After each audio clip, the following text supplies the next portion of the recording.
안녕하십니까. 지금 하는 이야기는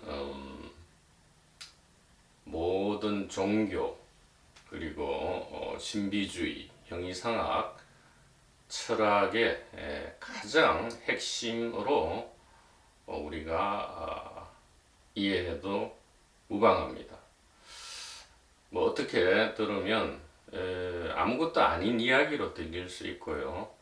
또 그냥 하나의 이론으로 들릴 수 있지만 전혀 이론이 아닌 있는 그대로의 사실을 이야기한다, 이렇게 이야기할 수 있습니다. 저도 한때 진정한 올바름이란 무엇인지, 즉 정의란 무엇인지, 그리고 우리의 이 삶과 특히 죽음이란 게 도대체 무엇인지 너무나 궁금해서 이 세상을 방랑하고 또 읽을 수 있는 가능한 모든 책을 다 읽어 보았습니다. 특히 그 하버드대에서 명강이라고 하는 마이클 샌델 교수의 정의란 무엇인가, 마치 이 성경처럼 가장 많이 이 보급된 책임에도 거의 아무도 거의 읽지 않는 책, 정의란 무엇인가를 읽은 것이 아니고요. 마이클 샌델 교수의 동영상 강의를 한 학기 동안의 강의를 쭉 들어보았고, 또 오래전에 그 예일대에서 명강이라고 알려져 있는 이 셀리 케이건 교수의 이 죽음이란 무엇인가, 이 책도 아주 깊은 호기심을 가지고 큰 기대를 하고서 강의도 듣고 책도 읽고 해보았는데, 결론은 뭐 저의 좀 이해가 얕아서 그럴 수 있는지도 모르지만 상식 이상의, 즉 셀프 기준의 상식적인 그냥 정의와 죽음에 대한 이야기를 벗어나지 못하는 그러한 느낌을 받았습니다. 그래서 좀 많이 답답하였죠. 그래서 지금 하는 이야기에 대해서 여러분들이 특별하게 저거는 종교 이야기구나, 혹은 철학 이야기구나, 뭐 자유롭게 생각해도 되지만, 저는 어떤 이야기라고 규정하고 싶지 않습니다. 그냥 이야기하자면 우리가 자유롭게 살고 유쾌하게 죽기 위한 유일한 지혜 내지 정의에 대한 이야기다, 혹은 사실에 대한 이야기다, 혹은 우리가 그냥 자연과학이나 인문사회과학에서 얘기하는 그러한 공부 이야기다. 진실과 지혜에 대한 이야기지 무슨 특정 종교나 신비주의, 철학과는 사실은 무관하다. 그것은 그냥 각자 이 셀프가 자기의 느낌에 붙인 이름에 불과할 수도 있다, 이렇게 이야기를 먼저 하겠습니다. 왜 이런 이야기를 하느냐, 선입견을 여러분들이 좀 배제를 하고 완전히 저것은 어떤 이야기구나, 혹은 어떤 책에서 읽은 이야기랑 비슷하구나 라는 이러한 선입견을 지금부터 완전히 좀 배제 혹은 옆으로 놓아두고 이 이야기, 크게 어려운 이야기가 아닙니다. 신비하거나 무슨 깊은 철학적 이야기가 아니고 우리의 아주 소박한 경험을 이야기할 테니까 여러분들이 한번 들어주기 바랍니다.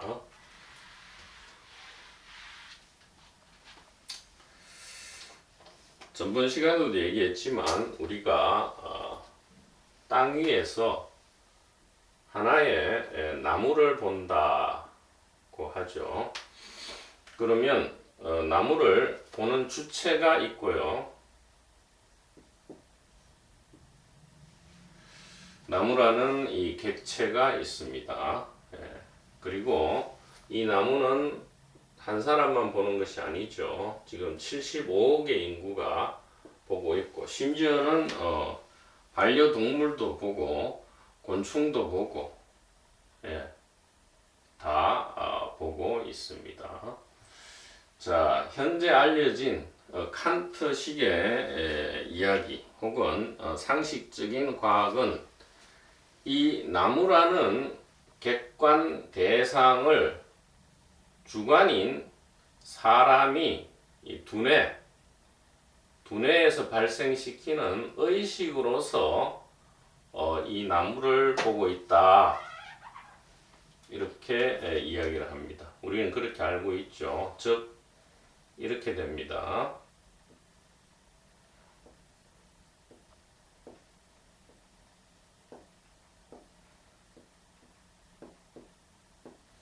자, 이렇게 되고, 또 다른 어떤 셀프가 있어서 이도 마찬가지로 이렇게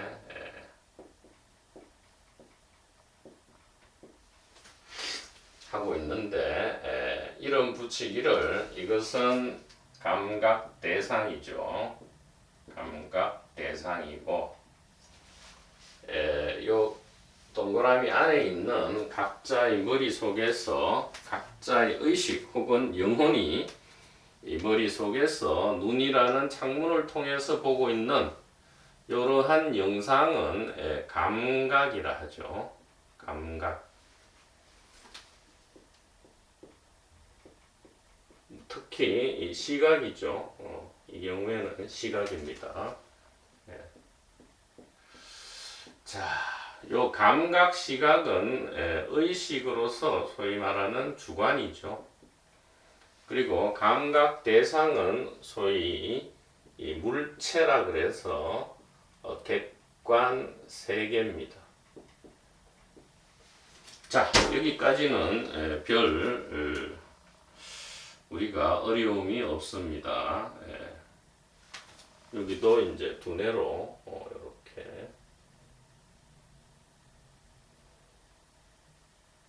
있습니다. 자, 이렇게 생각하고 우리는 쭉 살아왔고요. 우리뿐만이 아니라 우리의 선대, 그리고 이것이 바로잡아지지 않으면 우리의 후손들도 이렇게 생각하면서 영원 무궁토록 고통과 공포 속에서 지낼 수밖에 없게 됩니다. 자, 그런데 이것이 과연 옳은가? 자, 이렇게 되면 여러분 한번 보십시오. 두 개가 발생하죠.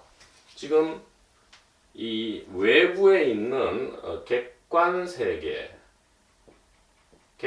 세계가 하나 있고요.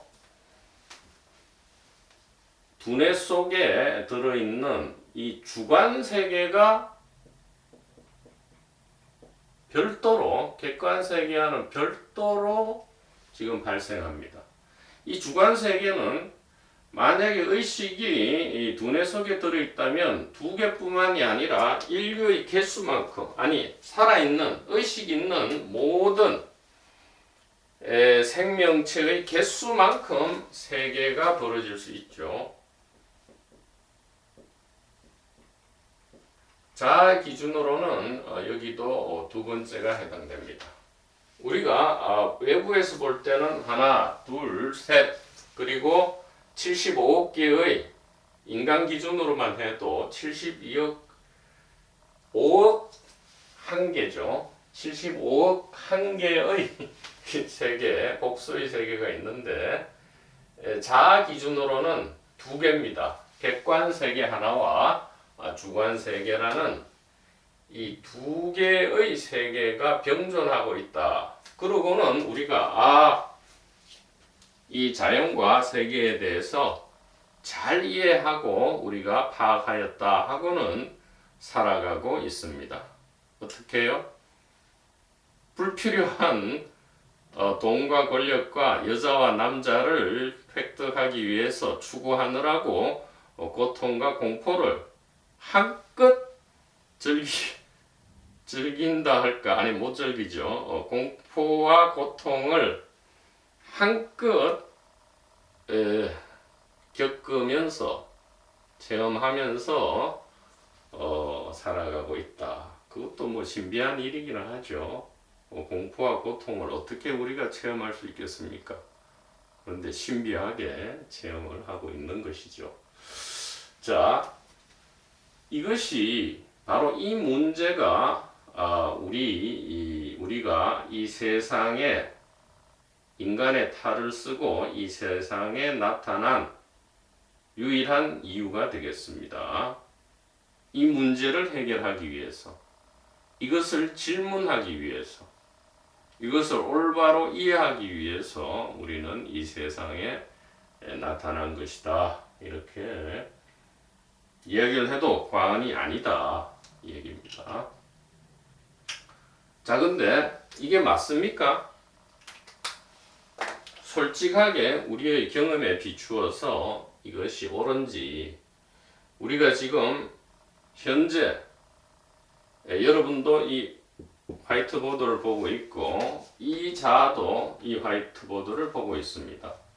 이렇게 몸과 화이트보드를 보고 있는 이 세계와 이것을 객관세계라 한다면 지금 머릿속에서 이 객관세계의 복사판인 이 주관세계는 어디에 있습니까?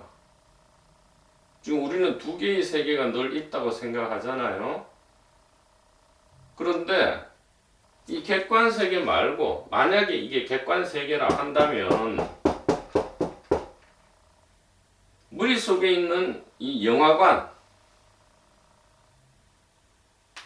각 두뇌마다 영화관이 있다 하는 거죠.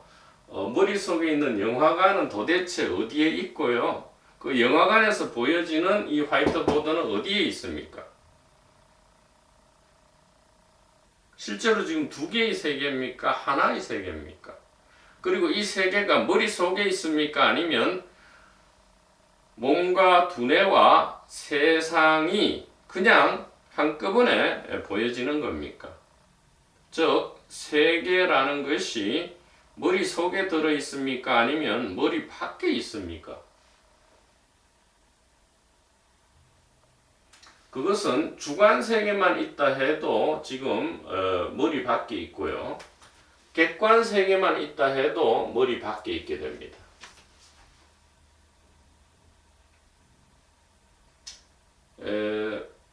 그래서 우리는 이러한 불필요한 이중, 일종의 동어 반복이죠. 사람은 왜 사람이냐? 사람이기 때문에 사람이다라는 이러한 동어 반복적인 지금 상상 속의 두 개의 세계를 우리가 지금 가상적으로 이렇게 있다라고 여기고 있는 것입니다. 그래서 실제 우리의 진실한 경험을 보자 이 말이에요. 지금 외부 세계가 있고 다시 머릿속에 이 외부 세계의 복사판인 머릿속 상영관이 지금 있습니까? 머릿속을 아무리 들여다보아도 두뇌와 전기화학작용과 신경세포와 각종 물체만 있죠. 머릿속에는 색깔과 소리, 그리고 감촉, 냄새, 맛 등등의 이 감각과 의식 주관이 존재하지 않습니다.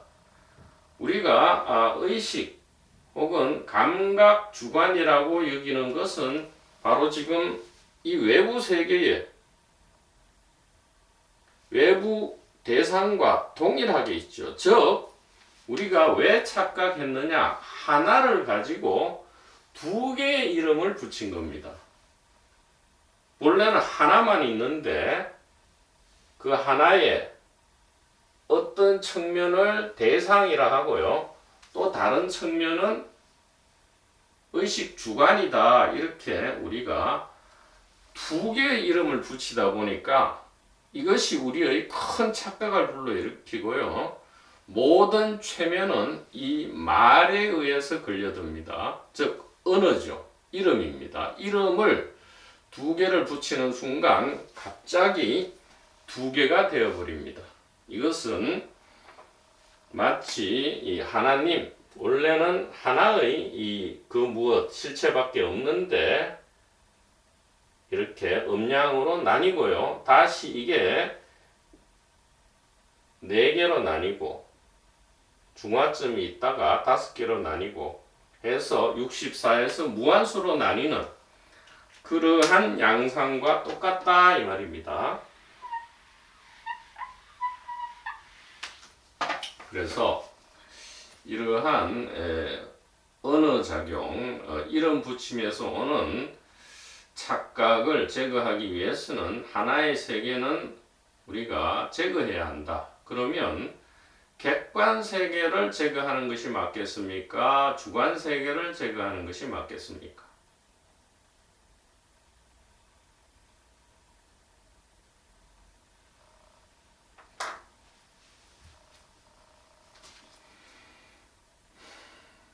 주관이 없는, 즉 보는 자가 없는 대상만의, 순수 대상만의 세계가 여러분 상상이 가능합니까? 전혀 의식하는 사람이 없는 순수 물체만의 세계, 순수 객관 대상만의 세계가 있을 수 있습니까? 우리가 그런 세계를 상상하는 순간 그 상상하는 사람이 상상하는 의식이 반드시 있을 수밖에 없습니다. 지금 현재 의식 주관은 없이 의식 주관에서 완전히 분리된 순수 객관 물체의 세계만을 우리가 상상해 보잔 말이죠. 그 상상 자체가 벌써 무엇입니까? 바로 상상이고 의식이죠. 상상은 의식의 운동입니다. 즉 생각은 의식의 운동이죠. 그래서 우리가 그 무엇을, 즉 절대 객관 물체의 세계를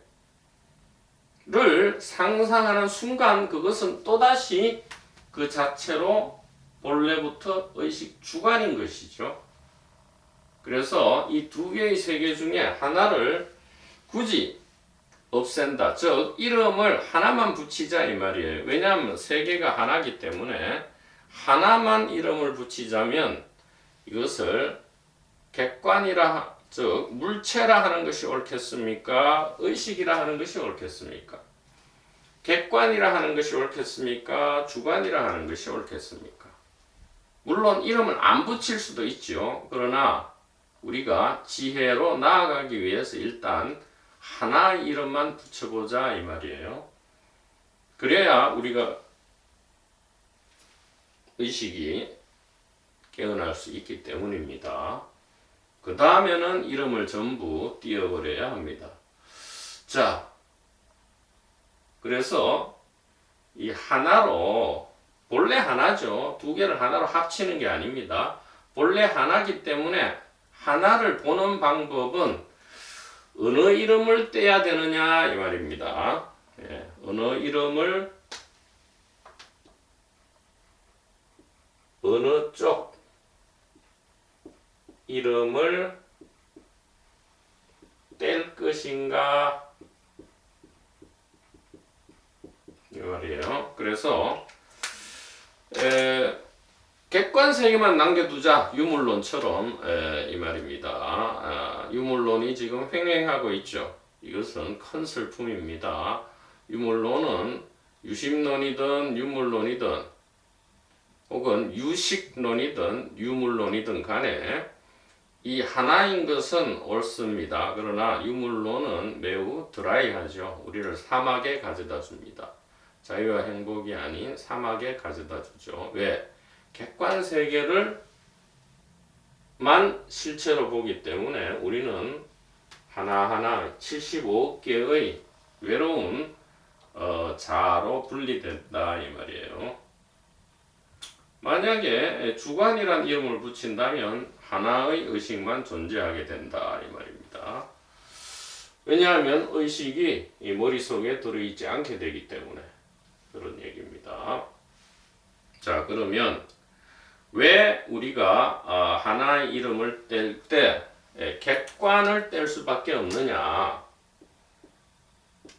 객관이란 것은 만들어진 것이기 때문이다 이 말이에요. 객관을 탈락시켜야 한다.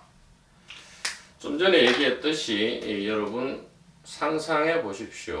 어떤 물체가 있습니다. 어떤 세계가 있습니다. 그러나 그 세계를 보고 의식하는 주관이 전혀 없는 순수 객관 물체의 세계를 여러분이 떠올려 보십시오. 그것이 어디에 떠오릅니까?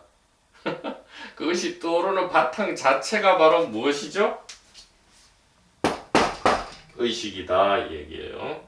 그래서 우리가 굳이 하나의 이름을 떼려면 객관 세계를 띄워버려야 한다.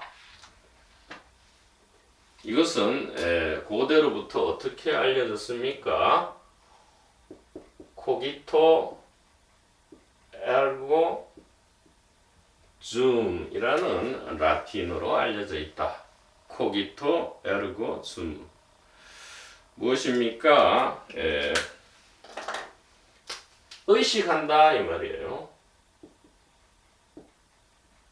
의식한다. 그러므로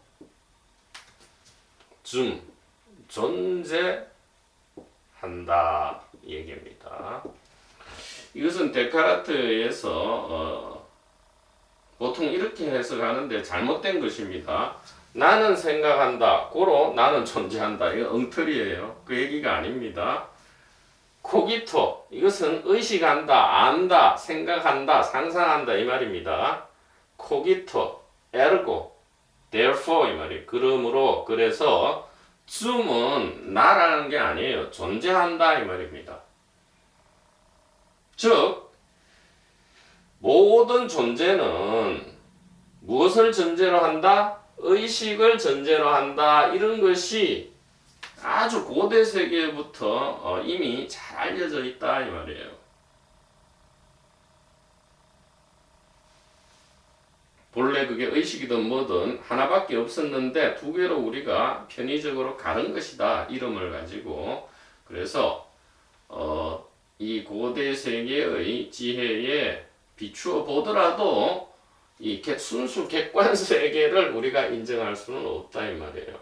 그러면 그 객관 세계 자체는 존재하는 것이 상상조차 할 수 없습니다. 왜? 상상하는 순간 그것은 이미 주관 세계에 들어있기 때문입니다. 그래서 이 코기토 에르고 숨 의식한다. 그러므로 존재한다 이 말이에요. 즉 이 화이트보드나 이 몸이나 이런 것들이 왜 존재합니까?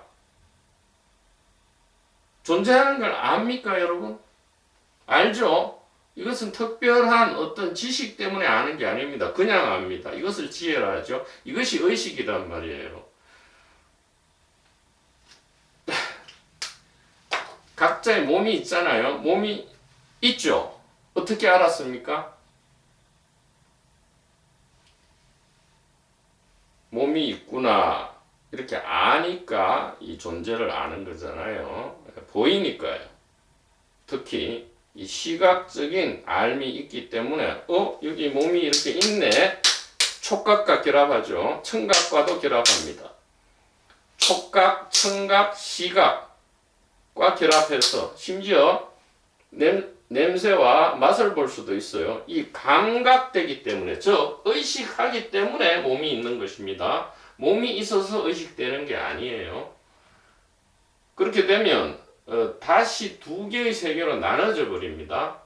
객관 세계가 있고 그것 때문에 우리가 안다 해버리면 처음에 얘기한 이러한 이상한 사태로 돌아가 버립니다. 우리는 머릿속에서 세계를 보고 다시 머리 밖에서 객관 세계를 보는 게 아니지 않습니까? 그냥 하나의 세계를 보잖아요. 즉 이게 머릿속일 수도 있고 혹은 밖일 수도 있다 이 말이에요. 그렇게 말하면 여러분 오해할 수 있으니까 머릿속에는 세계가 들어있지 않다. 즉 의식이 들어있지 않습니다. 예. 왜냐하면 이 우리가 객관 세계라고 생각하는 이름 붙인 것은 그것이 곧 이 감각 세계와 일치하기 때문이다 이 말입니다. 그래서 하나의 이름을 지우자. 즉 이 머릿속에는 영화관이 없다 이 말입니다. 머릿속에는 이런 영화관이 없다.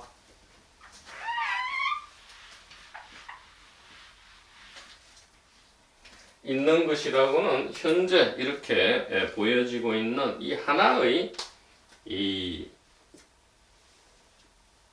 세계가 있다. 그것이 의식인지 이 물체인지 주관인지 객관인지는 이름을 붙이지 말자 이 말입니다.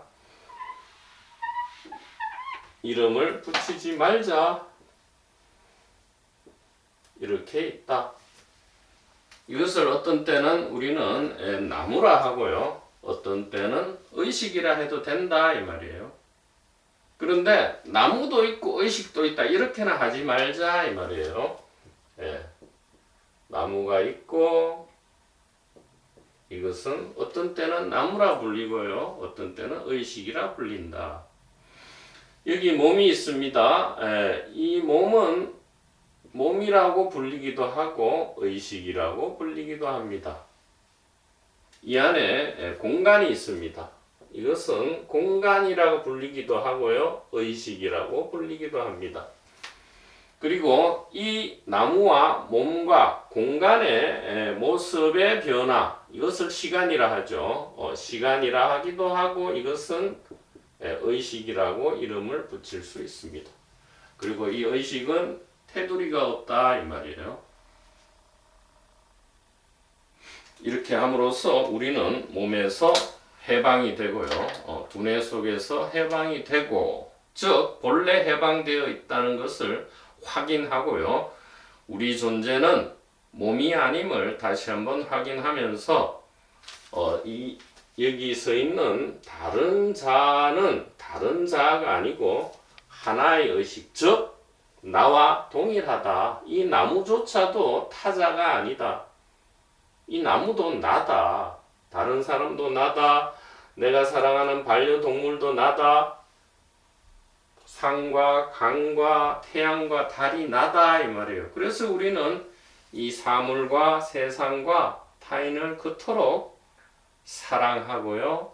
두 발로 걸어가서 그들과 만나서 이야기하는 것을 우리의 최상의 즐거움으로 우리는 여기는 것인지도 모릅니다.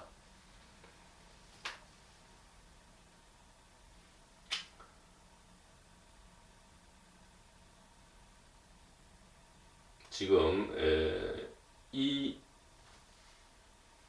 테두리는 없습니다. 그냥 여러분들이 시각적으로 이것을 잘 이해하게 하기 위해서 이 테두리를 그린 것이지 실제로는 이 의식의 테두리, 다른 말로 공간의 테두리는 없다 이 말이에요. 자, 그래서 온갖 가짜 질문이 없어집니다. 자, 소위 말해서 굉장히 오묘하고 철학적인 질문이라고 인정받는 질문. 첫째, 두뇌가 의식을 어떻게 발생시키는가 라는 이 질문, 그럴듯하죠.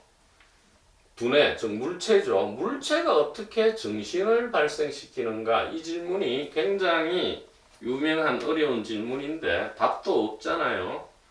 현대과학이 아무리 발견해내려 해도 발견할 수 없는 문제가 이게 가짜 질문이죠.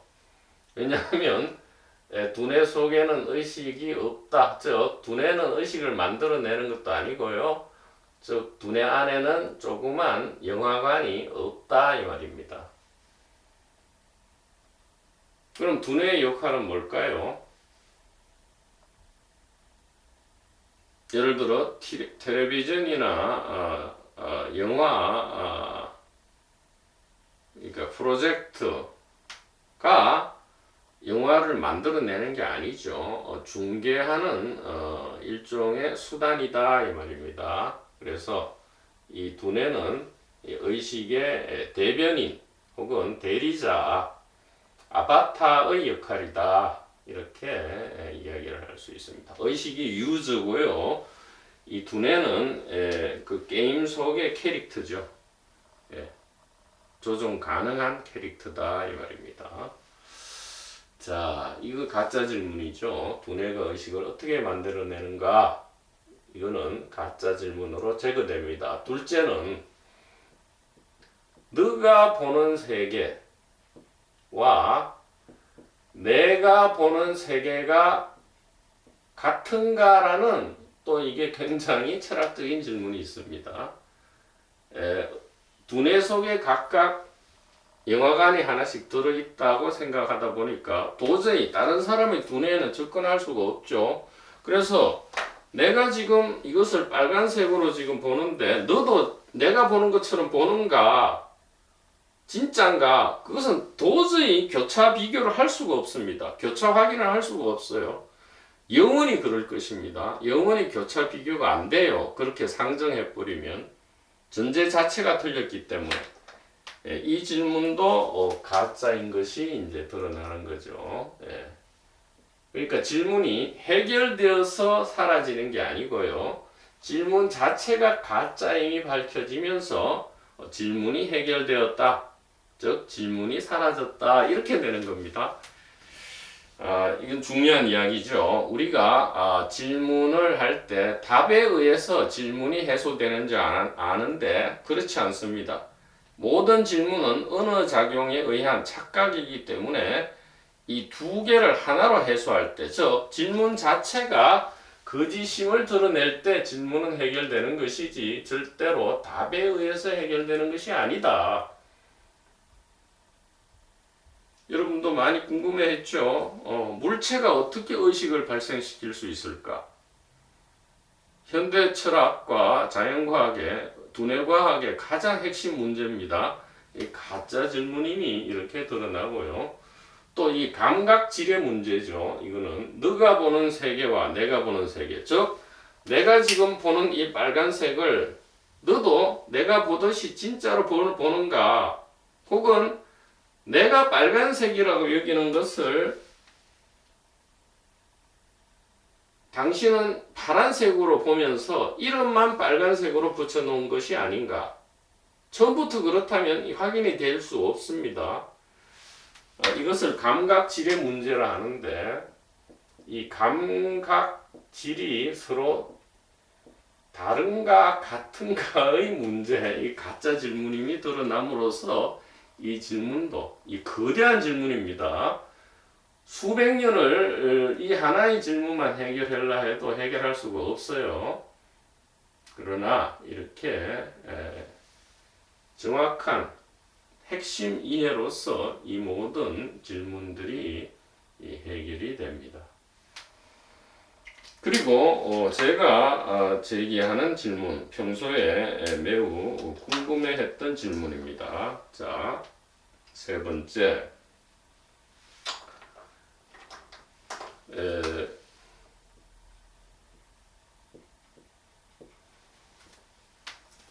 음식과 물과 공기가 언제 나로 변하느냐? 이것이 제가 제기하는 세 번째 질문입니다. 만약에 지금 이 진실을 이해하지 않고요, 객관, 주관 세계의 두 개의 세계가 있다고 인정하는 이 상황이라면, 즉 셀프 상황이라면, 여기 이제 우리가 매일 먹는 음식이 있잖아요. 아침, 점심, 저녁 먹는 음식이 있잖아요. 그 음식은 나가 아니죠. 왜냐하면 객관 세계에 있지 않습니까? 음식을 그럼 나로 여기는 사람이 어디 있어요? 밥이나 반찬이나 뭐 사과나 포도나 이러한 음식을, 심지어 소고기, 돼지고기, 닭고기를 우리가 먹을 때 소, 돼지, 닭이 나가 아니잖아요. 예. 그런데 그것을 음식으로 먹는 순간 어떻게 됩니까? 나의 살과 피가 되어버리죠. 이것은 매우 이상하지 않습니까? 만약에 내가 진짜 자아라면, 몸이라면 나는 끝까지 주관이 되어야지 왜 내가 아닌 소, 닭, 돼지, 심지어 저기 과일 이런 것들이 왜 내가 되어버리냐 이 말이에요. 그리고 물도 마찬가지입니다. 물은 H2O라서 정확하게 진짜로 그냥 물질이죠. 근데 이 물질이 언제 나로 변합니까? 그게 입안에 들어올 때 나로 변합니까? 음식과 물이? 아니면 소화가 되어서 이 탄수화물, 지방, 단백질로 분해되어서 이것이 에너지로 바뀔 때 내가 됩니까? 아니면 그것이 이 뼈와 살을 구성하는 요소로 되어서 뼈와 살로 바뀔 때 그것이 내가 된 것입니까?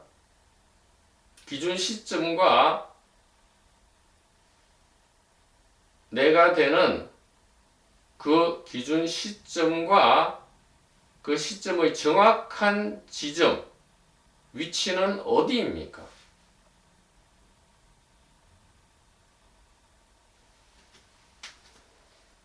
왜냐하면 지금 우리가 진실이 아닌 두 개의 세계를 상정했기 때문이죠. 이 나무는 객관, 내가 아닌 객관이고 이 몸이 나다 하니까, 특히 몸 안에 두뇌가 나다 하니까 지금 이런 질문들이, 엉터리 질문들이 생겨나는 것이죠. 다시 공기는 또 어때요? 지금 공기는 내가 아니죠. 예, 몸이 아닙니다. 두뇌도 아니죠. 의식도 아닙니다. 근데 공기는 언제 내가 됩니까? 코와 입 속으로 들어와서 허파로 들어가서 산소와 혈액에 산소를 공급할 때 그게 언제죠? 또 그때 내가 되는 겁니까? 그러면 아직 입 안에 들어와 있을 때는 내가 아닙니까? 즉 소나 돼지나 닭이 지금 밖에서 돌아다닐 때는 내가 아니고요. 그들이 음식으로 변해서 내 입에 들어왔을 때 내가 됩니까? 아니면 소화 위로 들어갔을 때 내가 됩니까? 그리고 영혼이 이제 있어야 되는데 이 영혼은 언제 들어오는 겁니까? 엄마 아버지가 사랑을 해서 수정란이 됐을 때 영혼이 들어옵니까? 아니면 태학이 언제에 영혼이 들어옵니까? 아니면 우리가 태어날 때 영혼 내지 의식이 들어옵니까? 도대체 이 영혼과 의식은 언제 발생하는 것입니까? 이와 같이 이 엉터리 질문이지만 우리가 매우 철학적이고 고상하고 성스러운 질문으로 생각하는 온갖 가짜 질문들이 풀리지 않는, 답이 영원히 나올 수 없는 질문들이 수도 없이 생겨나는 이러한 현상을 우리가 일시에 제거할 수 있다 이 말입니다. 그래서 여러분들이 이 지혜의 핵심만을 지금 당장 이해했다면 여러분은 위대한 철학자 100명, 1000명보다도 더 지금 지혜롭고요. 위대한 철학 서적을 100권, 1000권도 지금 당장 여러분이 저술할 수 있는 그러한 위대한 자아가 아니고요. 본래의 의식, 본래의 지혜, 본래의 정의로 여러분은 다시 자기 자리를 찾게 되는 것이다. 자, 이 질문은 답할 수 없죠. 음식과 물과 공기가 언제 나로 변하느냐? 예, 그것은 우리가 알 수 없죠. 왜 그래요? 우리의 지혜로 대답해 봅시다. 나무가 곧 본래 나였고요. 몸이 본래 나였고요. 공간이 본래 우리고요. 시간이 본래 우리다. 즉, 음식과 물과 공기는 지금 이렇게 어디에 있습니까? 바로 내 안에 있다. 아니, 바로 나다. 바로 우리다 이 말이에요. 저기 풀을 뜯는 소와 닭과 돼지와 이 보드마카와 화이트보드와 이 공간과 어제 무엇을 했고 지금은 무엇을 하고 내일 무엇을 할 거야 라는 이 시간관념, 이 시간적 상상, 이 모든 것이 이 전기, 빛, 전자기파, 전자기장, 에너지장, 중력장, 그 다음에 이 세 가지 힘이 있죠. 중력, 전자기력, 핵력. 이 모든 것들이 다 무엇이다? 객관도 아니고 주관도 아니고 바로 무엇이다? 이름 붙이자면 의식이고 바로 우리다. 그렇기 때문에 이 음식과 물과 공기가 언제 내가 분명히 아니었는데 어느 순간 내가 된다 이 말이에요. 그 시점은 우리가 알 수 없다. 그것은 객관 주관으로 엉터리로 분리해 놨기 때문에 있지도 않은 세계, 두 개의 세계를 만들어 놨기 때문에 답이 없었다. 그러나 이것이 본래의 위치를 회복하는 순간 얘들은 본래부터 나였지 언제 나로 변하는 그런 것이 아니다 이 말이에요. 객관이 있다가 주관으로 변할 수는 없는 것이죠. 또 주관이 있다가 객관이 될 수는 없는 것이죠. 즉 내가 죽어서 갑자기 물체가 될 수는 없는 것이다 이 말이에요. 이렇게 해서 우리의 오해가 불러일으킨 엄청난 가짜 질문들이 일시에 해결될 수 있다. 이렇게 이야기를 할 수 있고요.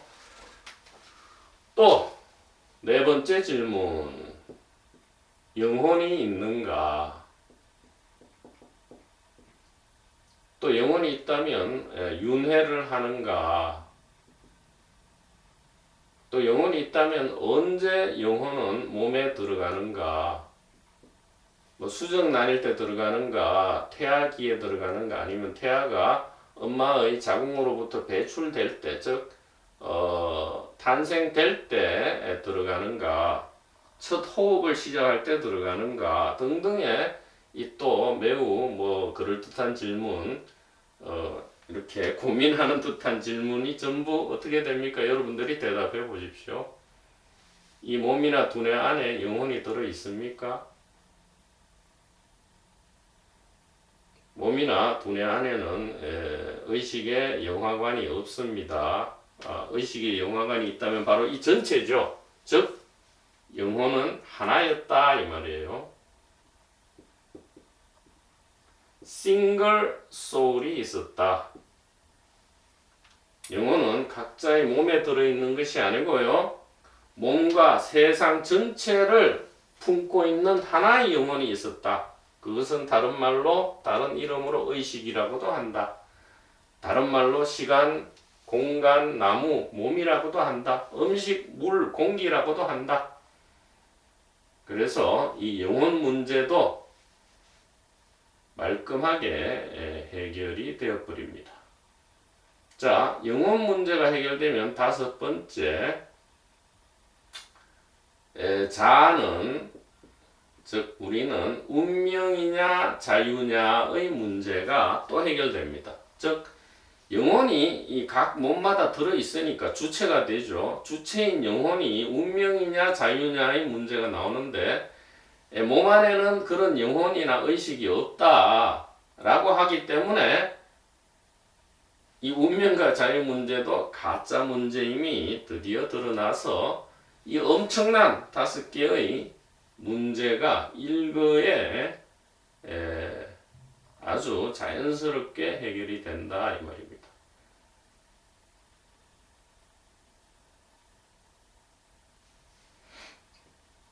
소설 속의 등장인물은 가상의 주체이기 때문에 운명도 아니고 자유의지도 아니죠. 도무지 그런 질문에 해당하지가 않습니다. 그런 질문을 당할 주체가 아니기 때문에 저 문제는 엉터리 가짜 질문이다. 다른 4개의 문제와 마찬가지로 가짜 질문임이 드러나는 것입니다. 자, 그러면 이제 매우 놀라운 이야기를 한번 덧붙여 보겠습니다. 자, 지금 여러분 눈에 지금 팔을 이렇게 움직이고 있는 것이 보이죠? 어떤 몸이 지금 팔을 움직이고 있습니다. 여태까지의 여러분의 이해에 의하면 이것을 어떻게 지금 상상합니까? 지금 보여지고 있는 어떤 몸 안에 영혼이나 의식이 들어있어서 그것이 주체가 되어서 객체인 이 물체, 즉 팔이죠.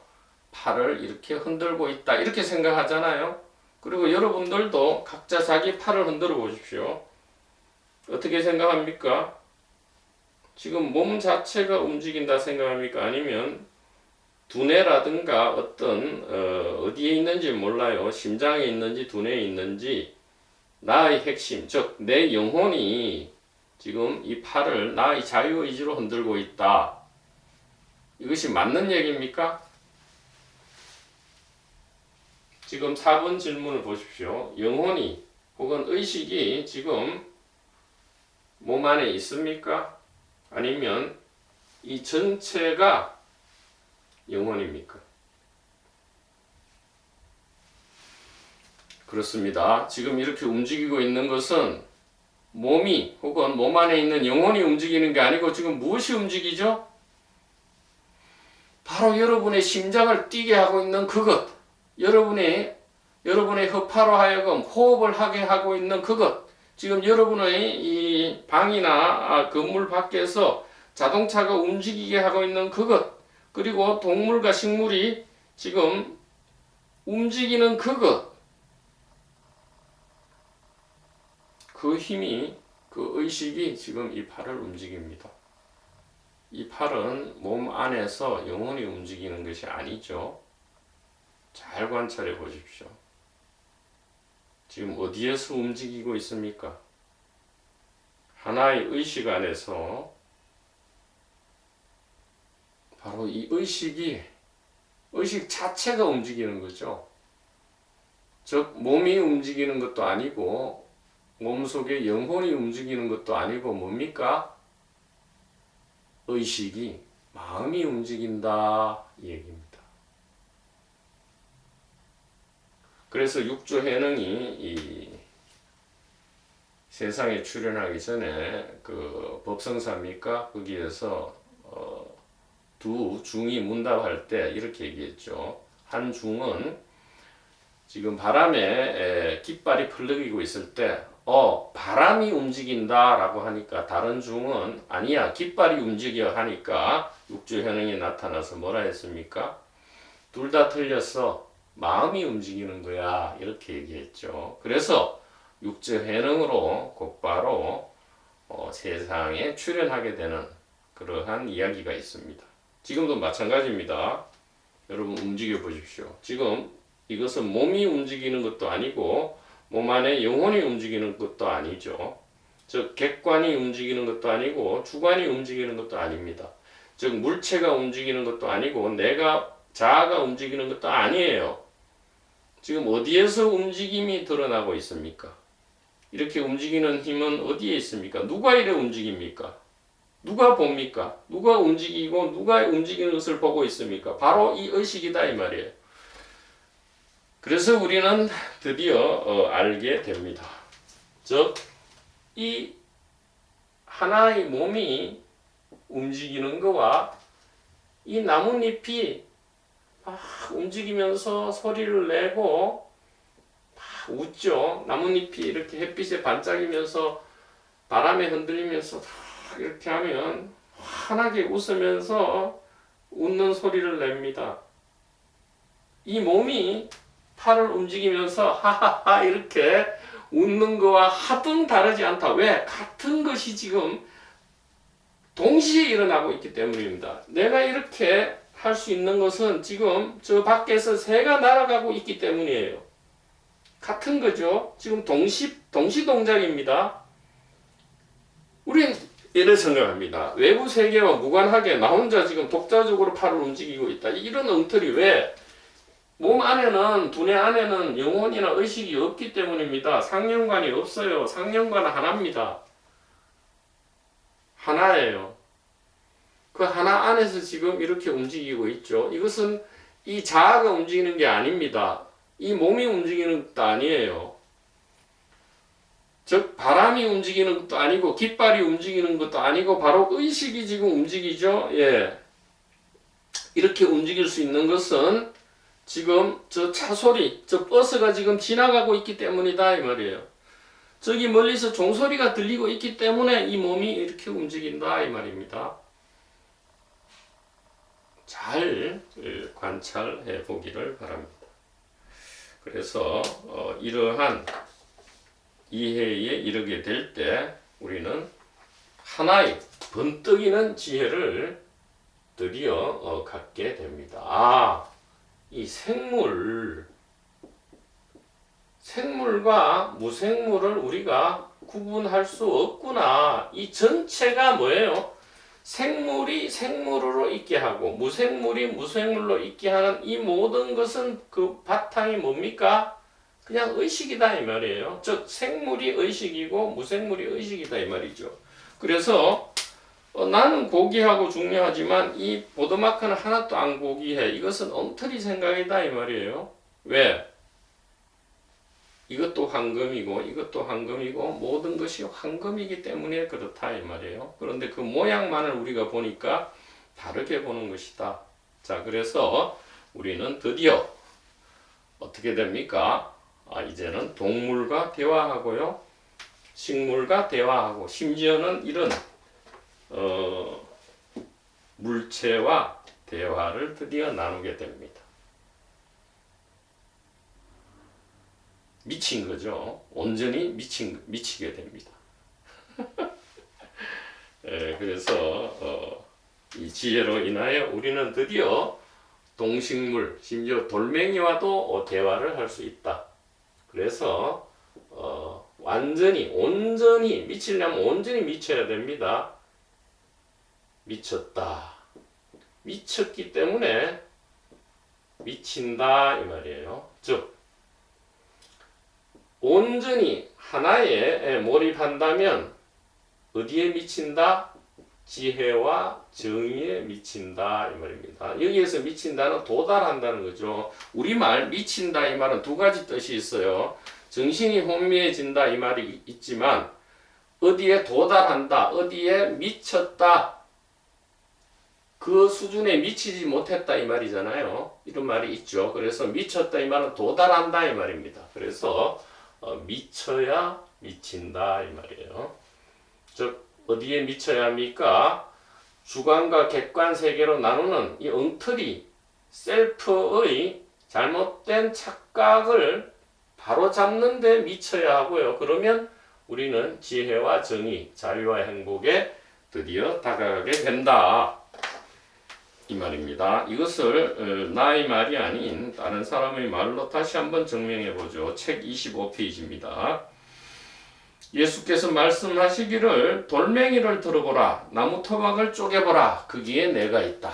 즉 돌멩이, 나무 토막, 이것이 무엇이다? 예수고 부처고 의식이고 진정한 우리의 정체, 제1정이다. 이렇게 이야기를 할 수 있습니다. 자, 오늘은 이걸로 마치죠.